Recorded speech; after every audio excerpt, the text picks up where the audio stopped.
Hello everyone, எல்லோரும் எப்படி இருக்கீங்க? நல்லா இருப்பீங்க நம்புறேன். இன்னைக்கான ரீடிங்கில் எனக்கு ஜஸ்டிஸ் கிடைக்குமா அப்படின்னு சொல்லி நிறைய பேருக்கு மனசில் கவலைகள் இருந்துக்கிட்டே இருக்கும். இந்த கார்டு எடுக்கும் போதே பார்த்தீங்கன்னா உங்கள் மனசில் வந்து பலவிதமான சோகங்கள் கவலைகள் இருந்துக்கிட்டே இருக்கும். ஏன்னா துரோகம் பண்ணவே இல்லை, ஏன் எனக்கு இப்படி துரோகம் பண்ணாங்க அப்படின்ற கவலை உணர்வு ரொம்ப அதிகமாக இருக்கும். நான் பட்ட கஷ்டம் மாதிரி அவங்க படலாம் வேண்டாம், ஆனால் எனக்கு பண்ண துரோகத்துக்கு அவங்களுக்கு அந்த சின்ன ஒரு வழியாச்சும் அவங்களுக்கு தெரியணும் இல்லையா அப்படின்னு நிறைய பேருக்கு ஒரு ஒரு விதமான அந்த ஃபர்கிவ்னஸும் இருக்கும், அல்லது எனக்கு அந்த ஜஸ்டிஸ் வேணுன்ற அந்த ஆதங்கமும் இருக்கும். ஸோ உங்கள் லவ் அண்ட் ரிலேஷன்ஷிப்பில் வந்து உங்களுக்கு ஏதோ ஒரு சம்பவம் நடந்திருக்கு, அதால் உங்களுக்கு ஜஸ்டிஸ் வேணும்னு நீங்கள் எதிர்பார்த்தீங்கன்னா இந்த பதிவு உங்களுக்காக தான். ஜஸ்டிஸ் அப்படின்னு சொல்லி கமெண்ட் செக்ஷனில் கமெண்ட் பண்ணிவிட்டு இந்த எனர்ஜியோட கனெக்ட் ஆகிக்கோங்க. நம்ம இந்த ரீடிங்கில் உங்களுக்கு நடந்த ஏதோ ஒரு ட்ராமாக்கு உங்களுக்கு ஜஸ்டிஸ் கிடைக்குமா அப்படின்னு நம்ம இந்த ரீடிங்கில் பார்க்கலாம். ஸோ இது வந்து ஒரு சேனலைஸ்டு ரீடிங் தான், கலெக்டிவான ரீடிங் தான் நம்ம போட்டுட்டு இருக்கோம். ஸோ நிறைய பேரோட லவ் அண்ட் ரிலேஷன்ஷிப் அல்லது நீங்கள் எதிர்பார்த்த ஒரு நபர் உங்களை ஏமாத்தினதுக்கு அவங்களுக்கு ஒரு ஜஸ்டிஸ் கிடைக்குமா அவங்களோட லைஃப்ல அப்படின்னு நம்ம பார்த்து தெரிஞ்சுக்கலாம். ஸோ இப்போதைக்கு பாஸ்ட் ப்ரெசன்ட் ஃபியூச்சர் அப்படின்னு நம்ம பார்க்கும் பொழுது அந்த பர்சன் உங்க கூட இருக்கிற வரைக்குமே அவங்க ஒரு டாமினேட்டிங்கான பர்சனாக தான் இருந்திருக்காங்க பாஸ்ட்ல. ஸோ ஃபெமினன் எனர்ஜி அப்படின்ற அந்த ஒரு இமோஷனல் பாண்டிங் இல்லாத ஒரு மேல் எனர்ஜி டாமினேட்டிங் ரொம்ப அதிகமாக இருந்திருக்கும். அவங்க என்ன நினைக்கிறாங்களோ அதுதான் அவங்க வந்து பண்ணும் அப்படின்னு சொல்லி எதிர்பார்ப்பாங்க. அவங்க என்ன நினைக்கிறாங்களோ அப்படிதான் நீங்களும் பண்ணியிருப்பீங்க அவங்களுக்காக.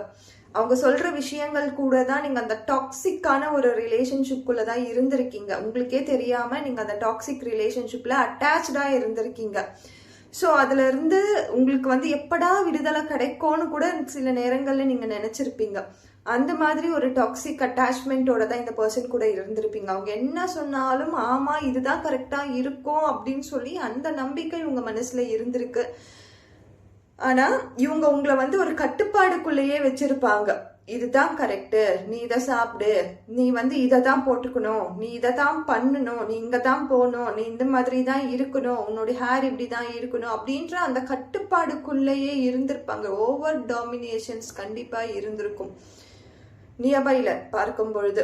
ஸோ அந்த எனர்ஜி பார்த்தீங்கன்னா ரொம்ப ஸ்ட்ராங்கான எனர்ஜியாக இருக்கு. இந்த பர்சன் உங்களுக்கு ஏமாத்திட்டு போயிருந்தாலும் இந்த பர்சனோட கேரக்டர் பார்த்தீங்கன்னா ஒரு பார்டர் லைன் பர்சனாலிட்டி டிசார்டர்லாம் சொல்லுவோம் இல்லையா, அந்த மாதிரி கொஞ்சம் அப்சசிவாக இருந்திருக்காங்க இவங்க. ரொம்ப அப்சசிவான பர்சன் இவங்க. உங்க மேல வந்து பொசசிவ் வச்சிருக்கேன் அப்படின்னு சொல்லிட்டு உங்களே ஹர்ட் பண்ணுவாங்க. உங்களை நான் ரொம்ப லவ் பண்றேன் அப்படின்னு சொல்லிட்டு உங்களே ஹர்ட் பண்ணுவாங்க இவங்க. ஸோ அந்த மாதிரி அப்சஷன் இருக்கக்கூடிய ஒரு பர்சன் கூட தான் நீங்க இருந்திருக்கீங்க. ஸோ அதே மாதிரி உங்க கூட இருக்கும் பொழுதே அவங்க வந்து வேற ஒரு பர்சனையோ வேற ஒரு விஷயத்திலேயோ தான் கவனம் செலுத்தியிருப்பாங்க. உங்க கூட தான் இருந்திருக்காங்க, உங்க மேல அப்சஷன்லாம் இருக்கு, அந்த அந்த கம்பல்சிவான ஒரு விஷயம் உங்க கூட இருக்கணும்லாம் பண்ணியிருப்பாங்க, பொசசிவ்னஸ்லாம் இருக்கு. ஆனாலும் உங்க கூட இருக்கும் பொழுதே பார்த்தீங்கன்னா அவங்களுடைய தாட்ஸ் பார்த்தீங்கன்னா எண்ணங்கள் பார்த்தீங்கன்னா வேற யார் மேலேயே இருந்திருக்கும், வேற எது மேலேயே இருந்திருக்கும்.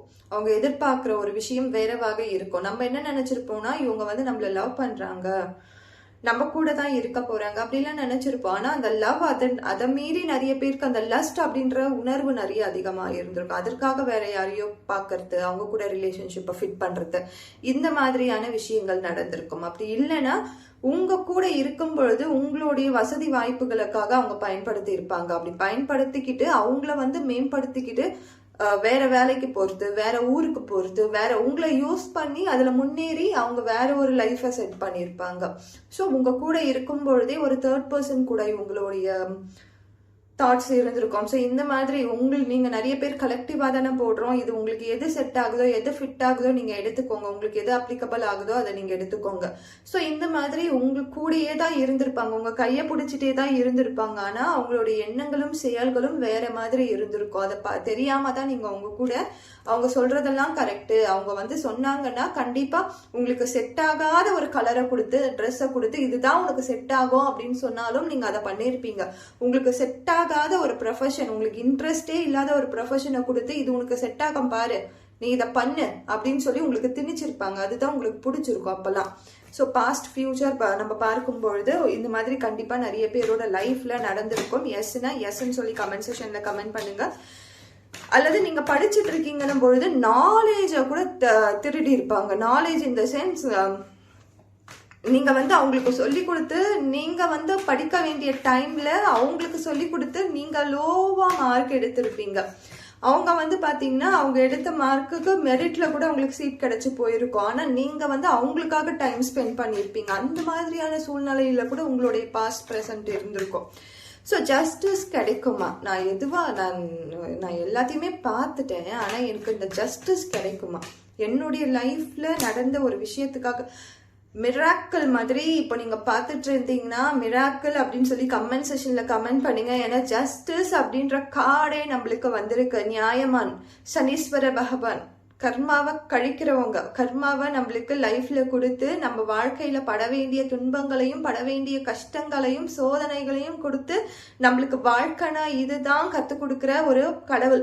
ஸோ அவரு தீர்ப்பு எழுதுறாரு. அந்த தீர்ப்பு யாராலையும் நம்ம ஒருத்தவங்களுக்கு துரோகம் பண்ணிட்டு ஒருத்தவங்களை காயப்படுத்திட்டு நான் சந்தோஷமா இருப்பேன், நான் சந்தோஷமா இருந்துருவேன், என் வாழ்க்கை நல்லா இருக்கும் அப்படிலாம் நினைச்சு நம்ம ஒருத்தவங்களுக்கு துரோகம் பண்ணிட்டோம்னா கண்டிப்பா இவர் பின்னாடி இருந்து நம்மளுக்கு அந்த கர்மாவை கழிக்கிறதுக்கு நம்ம வாழ்க்கையில அதே சம்பவங்களா தான் கொடுப்பாரு. அதே நபர்கள், அதே மாதிரி நபர்களை தான் நம்ம லைஃப்லயும் அனுப்புவாரு. நம்ம யாருக்கு என்ன துரோகம் பண்ணுமோ அதே மாதிரியான பர்சன் தான் நம்ம லைஃப்லயும் மீட் பண்ண போறோம். ஸோ நீங்க நினைச்சிட்டு இருக்கீங்க இல்லையா, என் வாழ்க்கையில இதே மாதிரி சம்பவங்கள் அவங்க வாழ்க்கையிலயும் நடக்கணும், அவங்களும் கஷ்டப்படணும். நிறைய பேர் அது வேணும்னு பண்ண மாட்டோம். ஃபர்கிவ் பண்ணது தான் நம்மளுக்கு மோட்டிவ் லைஃப்ல.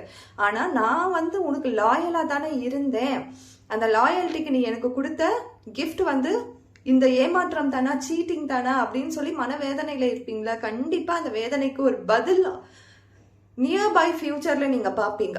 நியர்பை ஃபியூச்சர்ல கட்டாயம் உங்க கண்ணுக்கு முன்னாடியோ அல்லது ஏதோ ஒரு ரீதியில கண்டிப்பா உங்க வாழ்க்கையிலயுமே இந்த ஜஸ்டிஸ் அப்படின்றது கிடைக்கும். உங்களுக்கு பண்ண துரோகத்துக்கான ஜஸ்டிஸ் அவங்களுக்கு கிடைக்க போகுது. இது ஒரு பெரிய மிராக்கிளா தான் நம்ம பாக்குறோம். ஸோ இதுக்கு அப்புறமா நம்ம ஷஃபிள் பண்ணுமா அப்படின்னு கேட்டோம்னா நம்மளுக்கு ஜஸ்டிஸ் கார்டே வந்திருக்கு. இதுக்கு மேல என்ன வரப்போகுது பார்க்கலாம். ஸோ ஜஸ்டிஸ் உங்களுக்கான கார்டா தான் இது பார்க்குறேன் நான். கண்டிப்பா ஹீலிங் என்பது கண்டிப்பா தேவை. நிறைய பேருக்கு இந்த ஹீலிங் எனர்ஜி தேவை. அதே மாதிரி பேலன்ஸும் பண்ணிக்கோங்க.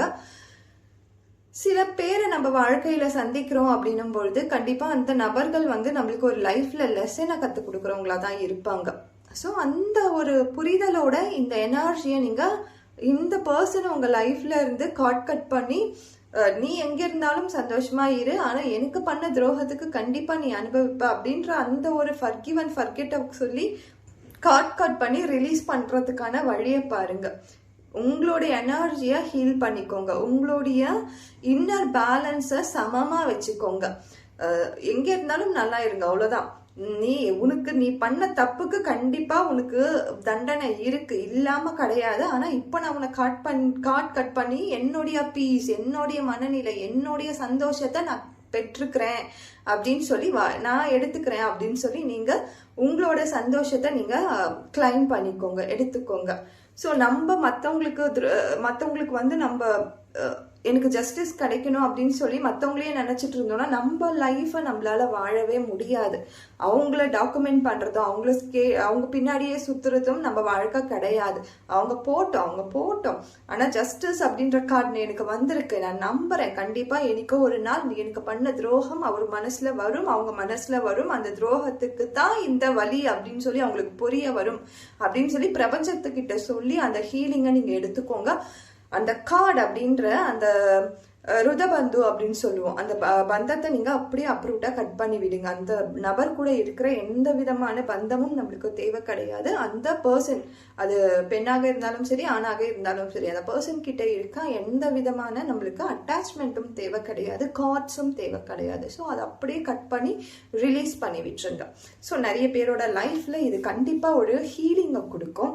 நிறைய ஒரு நெக்ஸ்ட் உங்க லைஃபை தேடி போறதுக்கான வாய்ப்புகளை கொடுக்கும். அடுத்ததா கன்க்ளூஷன் மட்டும் பார்த்துடலாம். கன்க்ளூஷனா உங்களுக்கு பிரபஞ்சம் சொல்லக்கூடிய வழிகாட்டுதல் என்னன்னு நம்ம பார்த்துடலாம். உங்களுக்காக சொல்லக்கூடிய வழிகாட்டுதல், நிறைய பேருக்கு இந்த சமயம் நீங்க பார்த்துட்டு இருக்கும் பொழுது ஃபேமிலி அப்படின்றது வந்து கண்டிப்பா தேவைப்படுது. ஃபேமிலி அப்படின்ற ஒரு விஷயம் வந்து நீங்க இன்னும் அவங்க கூட டைம் ஸ்பெண்ட் பண்ணணும். எனக்கு ஃபேமிலினா நான் இன்னும் எனக்கு கல்யாணம் ஆகலையே எனக்கு அப்படின்னு நினைக்காதீங்க. உங்களுக்குன்னு ஒரு ஃபேமிலி, உங்க அப்பா அம்மா இருப்பாங்க, உங்க சிப்ளிங்ஸ் இருப்பாங்க, உங்க ஃப்ரெண்ட்ஸ் இருப்பாங்க, அது எல்லாருமே உங்க ஃபேமிலி தானே.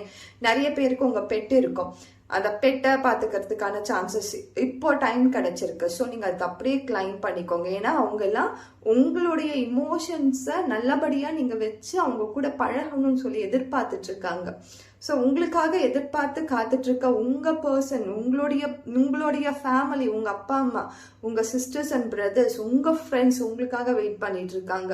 ஸோ அவங்களுக்காக டைம் ஸ்பெண்ட் பண்ணுங்க, இமோஷனலா அவங்க கூட கனெக்ட் ஆகுங்க.